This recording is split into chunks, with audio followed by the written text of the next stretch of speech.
Memories, physical items, and food are some of the ways that we can remember lost loved ones. And in March of this year, my grandma passed away. So in kind of an unconventional sort of reconnection with her and her memory, my dad, my sister, and I decided to go to Germany to learn about her heritage. Upon arriving in Germany, we were struck by the landscape. Vibrant greenery and cloudy skies were a surprise in mid-August. We rented a car and hit the Autobahn en route to the small town of Heidenheim. Felt like a little bit of a time capsule. The town felt like exactly as it would have if our grandma were still there. It didn't seem like it had changed much or like evolved, but in the most beautiful way. It was 1912 when my then 24-year-old great-grandmother Pauline decided to leave home for a new life in America.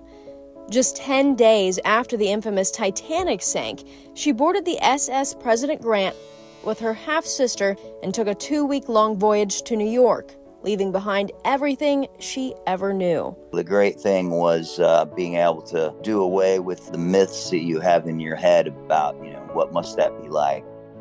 Of course, my grandmother was the one that left, came over on the big boat, and just find a new way in America. Here, where cobblestone roads wind upward, disappearing into forest, we met Pauline's great-nephew, Jochen, or Josh, as we called him. He took us to Pauline's childhood home, toured us through town, stopped at his favorite local gelato spot, and showed us the Hellenstein Castle, where we enjoyed a dinner of Semmelknödel, a tender dumpling made from stale bread, milk, eggs, onion, and parsley, soaking in a rich gravy, and Spätzle, traditional German noodles. Over dinner, Josh revealed a box of family photos.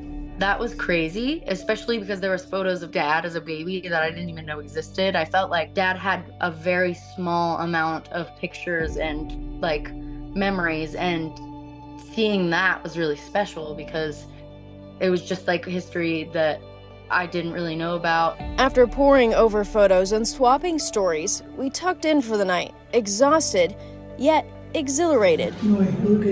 Morning brought us the chance to meet Josh's 94-year-old grandmother, who grew up with Pauline and knew Grandma Dorothy.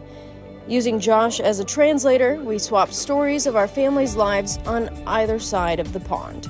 There are two different lives going on in two very far away places, and they intersect with a few people. It's funny that they knew our life and we knew some of theirs. And you just, when you get together with people that far away, you realize that, people are people, friends are friends. Even though they were very different people than us, they were German and they had different ways and different sounds, to their languages,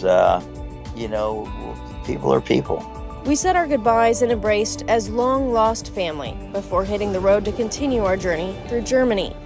Despite these two women in our family being gone from our lives, we felt a certain closeness sitting together around the table, sharing what we imagined were some of their favorite foods.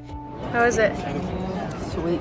We couldn't help but feel grateful for the trail of breadcrumbs they left behind that led us to this place and to meet relatives who could give us a sense of communion long after our trip ended.